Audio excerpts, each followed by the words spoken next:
bisa mengandalkan hanya satu teks. Itu yang saya pahami. Lalu kaitannya dengan Cora, fase yang kemudian kita lihat dari Yulia Kristeva sebagai pusat wadah yang sangat penuh cinta buat si anak. Maka kemudian intertekstualitas bisa kita pahami begini. Seperti tadi yang bahwa ada pluralitas identitas seksual. Karena pengalaman Cora kita berbeda. Di antara kita yang ada 200 orang di sini, pengalaman kita tentang Cora itu pasti berbeda-beda. Seperti tadi yang saya sampaikan tentang bahwa kami berlima pun itu beda-beda. Dan ibu saya sangat menyadari kalau dia belajar. Ternyata tidak bisa diperlakukan sama. Meskipun lahir dari rahim yang sama dari saya. Tapi anak ketika diberikan perlakuan yang sama, hasilnya kok berbeda. Maka ibu saya belajar, oh anak ini harus diperlakukan begini, anak ini begini. Kalau saya dilarang, maka akan langsung justru melakukan. Tapi bagi kakak saya ketika dilarang, dia langsung menunduk. Oke, dan sebagainya. Itu bisa saya kaitkan ke sana. Artinya lalu ketika kita memahami teks, memahami identitas, memahami pribadi, kita nggak bisa hanya dari satu teks, kita tidak bisa hanya dari satu pengalaman. Maka kebiasaan dari kami, kalau teman-teman linguistik mungkin bisa sharing dengan bentuk lain, tapi kalau dari kami, orang-orang psikologi, maka ketika memahami pribadi, kami nggak bisa menggunakan satu sumber.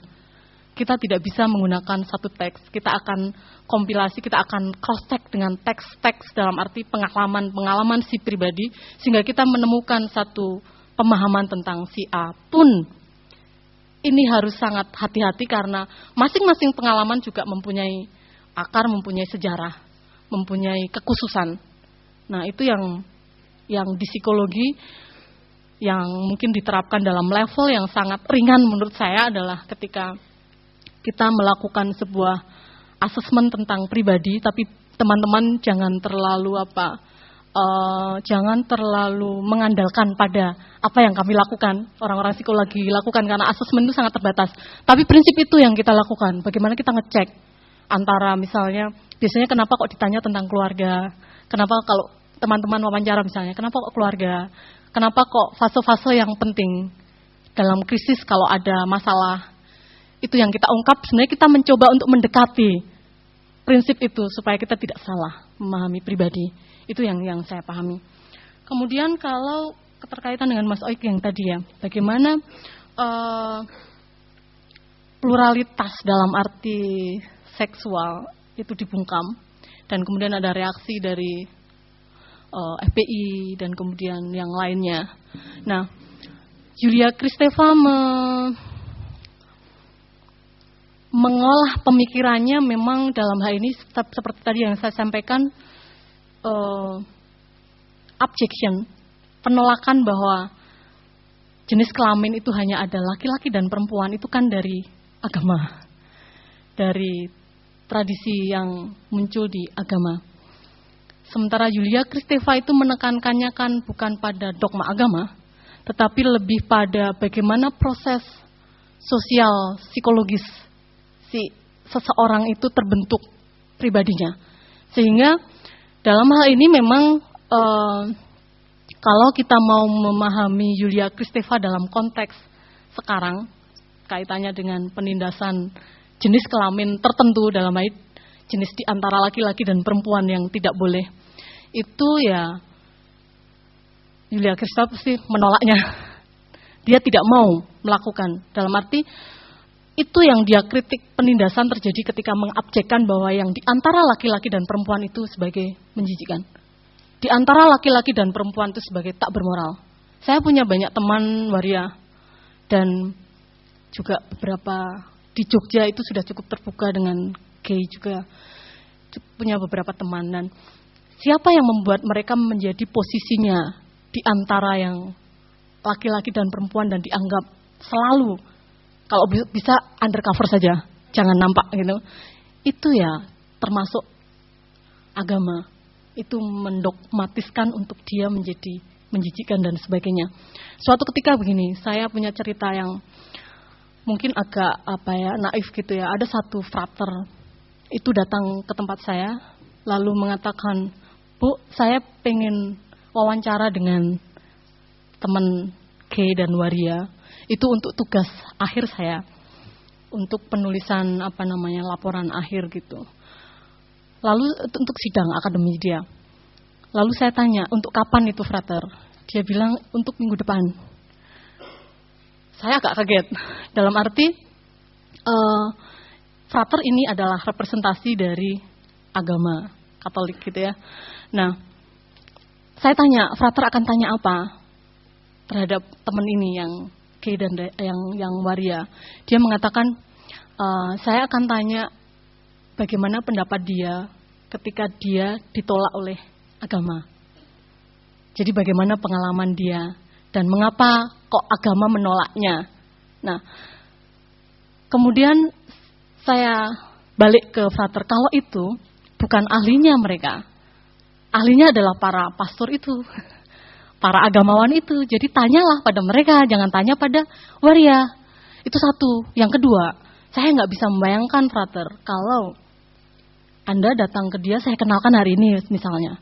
Lalu minggu depan harus dikumpulkan itu laporan. Proses untuk kenalnya mau berapa lama? Untuk posisi orang yang memang kita singkirkan secara masyarakat gitu ya. Saya kenal mereka itu butuh waktu 1 tahunan untuk mereka nyaman cerita dan kemudian merasa cukup enak dan tidak merasa terancam datang ke rumah dan sebagainya. Itu butuh 1 tahunan, bahkan mungkin berbulan-bulan. Nah, artinya kembali ke pertanyaan Mas tadi, kalau kita mau menggunakan pemikiran Kristeva, maka identitas ini kita berikan ruang untuk berekspresi. Tapi ini tentu akan banyak perlawanan, baik dari agama maupun dari kultur bisa jadi. Meskipun dalam kultur Jawa, dalam kultur Melayu itu ada banyak ekspresi gender di antara laki-laki dan perempuan. Misalnya tradisi gemblak, tradisi yang di Sulawesi, bisu, itu ada. Artinya secara kultural kita itu menganggap mereka sangat eksis, bahkan posisinya itu sangat khusus. Tetapi lalu kemudian datang nilai-nilai dalam hal ini memang agama yang kemudian ada. Satu hal yang dikritik oleh Yulia Kristeva adalah tentang ini. Pengkultusan Maria dalam agama Katolik. Maria itu sangat dikultuskan, tetapi Yulia Kristeva itu tidak sedang mengkritik dalam arti Katoliknya, tetapi dia mencoba mencari kekuatan, mengeksplorasi kekuatan dari pengkultusan Maria. Nah, dari sana dia menemukan bahwa ada 2 hal. Yang pertama tentang kata-kata dan juga simbolisasi bahwa Maria itu adalah ibu yang paling suci, ibunya dari semua orang. Nah, artinya di situ Kristianitas itu mengakui, tetapi tradisi gereja itu tetap saja di sini wanita subordinate. Itu tadi yang diinterpretasikan oleh Yulia Kristeva tentang perempuan. Maria itu sangat mulia dalam tradisi Katolik. Dan yang kedua, ternyata kalau mungkin teman-teman berkeliling di gereja manapun, kita akan menemukan bagaimana simbolisasi Maria itu dalam teks, dalam patung, dalam gambar, dalam apapun. Yulia Kristeva menginterpretasikan itu sebagai pandangan gereja terhadap perempuan. Gereja direpresentasikan sebagai father terhadap perempuan. Kalau yang gambar-gambar tadi itu lebih simbolisasi Maria, itu lebih bagaimana mother melihat perempuan. Tapi yang kedua, gereja melihat perempuan atau father melihat perempuan. Itu yang dibaca oleh Yulia Kristeva. Tetapi dalam tradisi Katolik sampai hari ini wanita tetap subordinate. Artinya, ya kalau mau membaca dan menggunakan Yulia Kristeva itu semua harus diberi ruang. Bahkan saya pernah ada dalam satu forum yang memprotes, kenapa kok yang mempersembahkan misa itu harus selalu pria. Ada satu, saya diajak dalam pertunjukan sebenarnya parodi atau apa ya, waktu itu kami ada dalam sebuah forum yang ya para pastor dan juga teman-teman dari LSM ada, itu untuk bertemu di sana dan kami